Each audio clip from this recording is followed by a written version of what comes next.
नमस्कार, म निर्मला छेत्री, बेथेगल टोल विकास समितिको अध्यक्ष र नयाँ समूह गठन गरेको छु। हामीले ठेचो महिला समूह सरसफाई अभियान भनेर हामी प्रत्येक हप्ता सरसफाई गर्दैछौँ पनि। अब गत टेस्टको 10 गतेदेखि हामी सुरु गरेको थियो, 2081 सालदेखि सुरु गरेको। अहिले हाम्रो 41औं सरसफाई अभियानमा आज हामी हिँड्नेछौँ। आज धापाखेल डोबाटोदेखिको बुद्ध पोखरीसम्म जाने भनेको थियो, तर यही धापाखेल डोबाटो र उकालोमा धेरै पोहोर आएको भएर हामी निकाल्न अलिकति धेरै समय पनि लाग्यो र दिदीबहिनीहरू छन् 25 जना। हाम्रो ब्यानर त्यस्तो छ,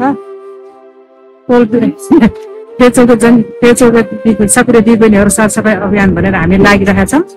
हेरौँ पोकोले कसरी सहयोग गर्छ। हामीलाई त अहिलेसम्म कसैको सहयोग पनि छैन, सपोर्ट पनि छैन।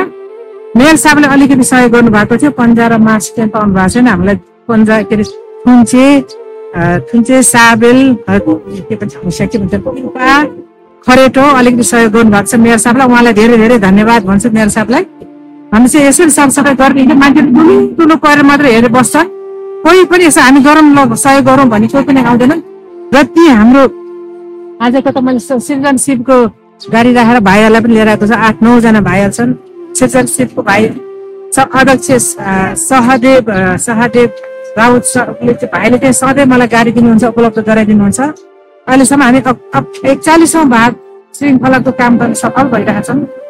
सबैजना सबै सहयोग पायो भने, सहभागी भयो भने अझ पनि बराबर हाम्रो ठेचोलाई योभन्दा राम्रो गर्न पाउँ म गर्दै गर्नु पनि अभियानमा सहयोग सबैलाई आमन्त्रण पनि गर्दछु। नमस्कार।